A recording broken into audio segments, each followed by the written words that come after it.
Hi, everyone. Let's talk about the world of court, where anything can happen and sometimes it even seems like something out of a movie. Get ready for a journey full of epic and surprising moments. We will explore the most unbelievable arguments and the most shocking twists that have ever happened inside a courtroom. Are you ready? Then let's go. On November 16, 2013, in Northdale, a crime took place that deeply shook the local community. Jaleel Smith Riley, along with two other men, approached a car parked in a seemingly quiet area. Inside the vehicle were Aaron Martin, 20, in the passenger seat, and Portia Brooks, his girlfriend, in the driver's seat. With a firearm in hand, Jaleel knocked on the car window, intimidating the couple. Under threat, Aaron was forced to get out of the car. Jaleel then aggressively searched him, taking objects from Aaron's pockets. What seemed like a simple robbery quickly turned into something much more tragic. Without any explanation, Jaleel shot Aaron in the head at close range, causing severe injuries and permanent brain damage.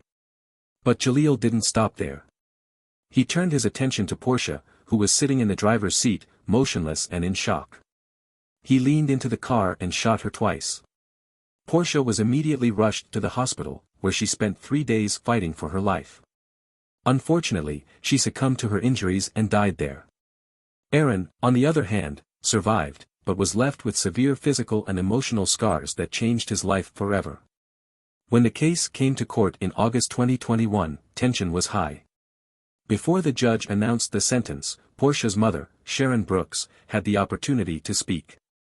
She brought a box containing her daughter's ashes, something she had done at other hearings in the case. In her statement to the court, Sharon expressed the immeasurable pain that the loss of her daughter had caused her. She spoke about how Portia's death had destroyed her life and her emotional identity. Sharon pleaded with the judge to give Jaleel Smith Riley the maximum sentence allowed by law. Jaleel's trial was also marked by unexpected moments. He initially pleaded guilty to first-degree murder and attempted murder. However, he surprisingly withdrew his plea, against the advice of his attorneys. During the hearing, Jaleel attempted to apologize, apparently trying to soften his image in court. However, Judge Charles Kubicki, who presided over the case in Hamilton County Common Pleas Court, rejected the apology and was unmoved by Jaleel's arguments. In the end, Jaleel Smith Riley was sentenced to life in prison without the possibility of parole. In addition, he received an additional 11 years for attempted murder in connection with the attack on Aaron. Upon hearing his sentence, Jaleel collapsed on the floor of the courtroom, visibly despairing about the fate that awaited him. This shocking and tragic case caused great commotion in the community and was widely debated in the media. Although justice was served throughout the process, the pain of the affected families, especially Sharon Brooks, remains. The loss of Portia is a deep and permanent scar that time will hardly be able to heal. Before we continue, take the opportunity to check if you are already subscribed to our channel.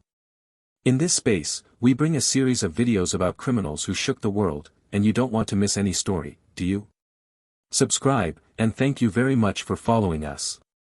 This other case, one of the most shocking in the United States, is that of T.J. Lane, a young man who became known for committing a massacre at Chardon High School, located in Ohio. On the morning of February 27, 2012, a day that seemed like just another school Monday, tragedy struck the school. The Ohio Police Department received multiple desperate calls from the school. Teachers and students reported that there was an active shooter in the building, which prompted a quick response from the authorities. When they arrived at the scene, chaos had already ensued. T.J. Lane had entered the school calmly, without arousing suspicion, but when he reached the cafeteria, where several students were gathered, he pulled out a gun and started shooting. His shots were fatal for 3 students, who had no chance to escape. 3 others were seriously injured and fighting for their lives. In total, 6 people were physically injured. However, the impact of the attack was much greater. Hundreds of students, teachers and family members were deeply traumatized. The school community and the entire town of Chardon were shaken by this tragedy. Lane was arrested shortly after the attack and charged with 3 counts of aggravated murder, 2 counts of attempted aggravated murder, and 1 count of assault with criminal intent. His cold and defiant demeanor throughout the trial further shocked everyone. In court, Lane appeared indifferent to the suffering of the victims' families. In an act of extreme disrespect, he showed up to a hearing wearing a white t-shirt with the word "murderer" handwritten on it.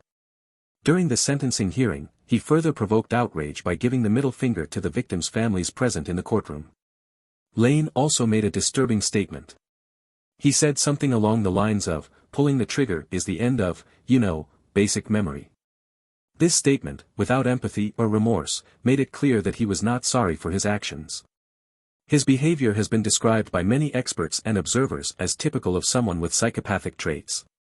During the trial, the judge presiding over the case called Lane's actions motiveless and senseless.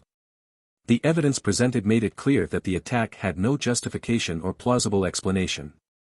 After reviewing the case, the judge sentenced T.J. Lane to 3 life sentences without the possibility of parole. This meant that he would spend the rest of his life in prison. While the sentence was fair to many, Lane's behavior in court only added to the pain of the victims' families. They were already devastated by the loss of their children, and watching the killer's disrespect turned that pain into outrage. The Chardon High School massacre not only took lives, but also left a lasting mark on the entire community.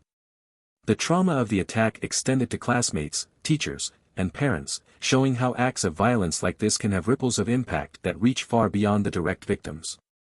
T.J. Lane's case continues to be remembered as a tragic example of the devastating consequences of school violence. The story serves as a wake-up call and a reminder of the importance of protecting educational institutions and supporting victims and their families after tragedies like this. Another case is that of Seth Welch and Tatiana Fusari, which is one of the most tragic and shocking stories of child neglect to ever occur in Michigan.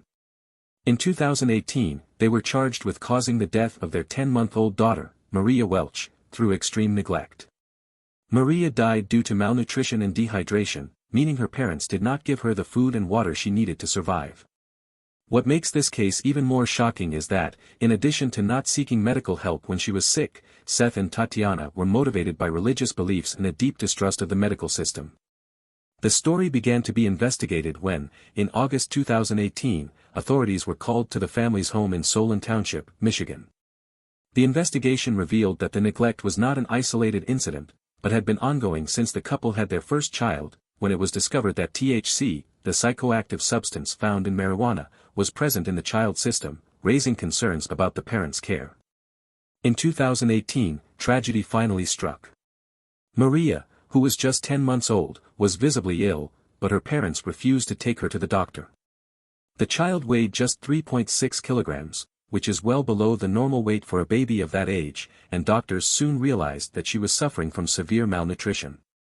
The situation became even more alarming when the house where they lived was found in deplorable conditions.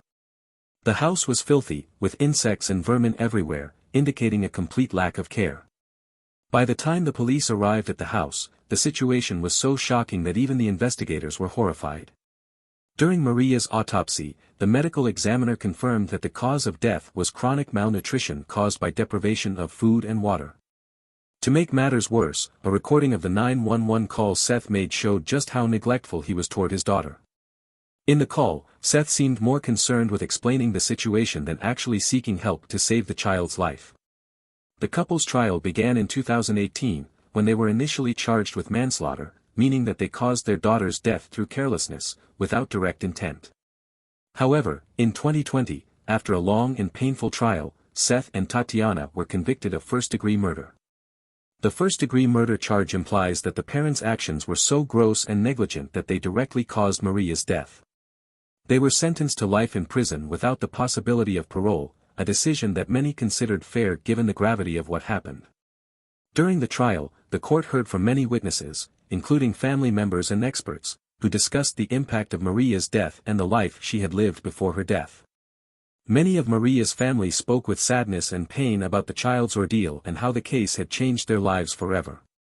Some recalled other children in similar situations, which further highlighted the importance of protecting children from irresponsible parents. Tatiana Fusari, during the trial, spoke about her marriage to Seth and said that he was abusive, which prevented her from seeking medical help for Maria. She said she felt trapped, afraid to take her daughter to the doctor because she knew Seth would be angry. In an emotional testimony, she said that she feared for her own safety and that of her children, but still, she had not taken the necessary steps to protect Maria. This confession made many wonder to what extent she was truly incapable of acting or if she simply chose to ignore her daughter's needs. In November 2021, after yet another lengthy legal process, Tatiana was sentenced to life in prison without the possibility of parole for first-degree murder. In addition, she received an additional sentence of 15 to 30 years for child abuse, as evidence showed that she not only neglected Maria but also allowed her daughter to live in an unhealthy and dangerous environment. When the judge read her sentence, the courtroom fell silent. Seth, who was already in custody, was shocked to hear her life sentence, and Tatiana, visibly emotional, began to cry. For many, seeing Tatiana's tears was a reminder of how deep the pain of losing a child can be. However, for others, tears were not enough to erase the gravity of what she had done. The couple was then taken to their respective prisons, where they will serve out their sentences for the rest of their lives. Maria's death was a tragic example of how neglect can have devastating consequences, especially when there is a support system that could have been put in place to save a child's life. For the local community and everyone who followed the case, the sentence was a relief. Seth and Tatiana received what many believe was the punishment they deserved, but for Maria's families and those who were traumatized by the tragedy, the pain of losing a child will never be completely healed. Another case is that of Esteban Carpio, who became known for a tragic and violent crime that occurred in Providence, Rhode Island, in 2005. It all started when he was arrested on suspicion of attacking an 85-year-old woman, Madeline Gatta, during a robbery. The police took him to the Providence police station for questioning, but what seemed to be standard procedure ended in tragedy. Esteban was being questioned on the third floor of the police station by two detectives, including Detective Sergeant James Allen. At one point, one of the detectives left the room to get water. It was then that Esteban took the opportunity to attack Allen, managing to grab his gun. He shot the detective, killing him instantly. After the shot, Esteban tried desperately to escape. He ran through the police station and, in a risky act, jumped out of the third-floor window. The fall left him injured, but that did not stop him from trying to escape. The police managed to recapture him after an intense struggle. When Esteban was brought into court for his first hearing, his appearance caused quite a stir. He was wearing a protective mask, designed to prevent him from spitting or biting police officers and other bystanders. However, his face was visibly bruised, swollen, and red. These injuries prompted accusations of brutality from his family, who claimed that he had been beaten by the police as a form of revenge for the murder of Detective Allen. Esteban's aunt even made statements to the press, accusing the officers of having severely beaten him while he was in custody. The police, in turn, denied the allegations. Providence Police Chief Dean Esserman stated that Esteban's injuries were the result of his fall from the third floor and his resistance when he was arrested again. The case caught the attention of the FBI, which conducted an investigation to determine whether there had been excessive force by the police. After a detailed review, the FBI concluded that Esteban's civil rights had not been violated and that his injuries were consistent with the circumstances reported. Esteban Carpio's trial began in 2006. The defense attempted to plead insanity, arguing that he was not of full mental capacity at the time of the crime. However, the jury rejected this plea. The evidence presented, including the fact that Esteban shot the detective at close range and then attempted to flee, convinced the jury of his guilt. On June 27, 2006, Esteban was convicted of the murder of Detective James Allen and the assault on Madeline Gatta. The court ruled that he should serve life in prison without the possibility of parole, ensuring that he would never return to society. During the sentencing hearing, Esteban remained silent and appeared emotionless as he was sentenced. He later attempted to express remorse, but many considered this to be belated and insufficient given the devastating impact of his actions. Esteban Carpio's case has been widely debated, not only because of the crime itself, but also because of the controversy surrounding his treatment in custody. The death of Detective James Allen has left a profound mark on the law enforcement community and the city of Providence, as the detective's family continues to grapple with the loss of a loved one who was simply doing his job.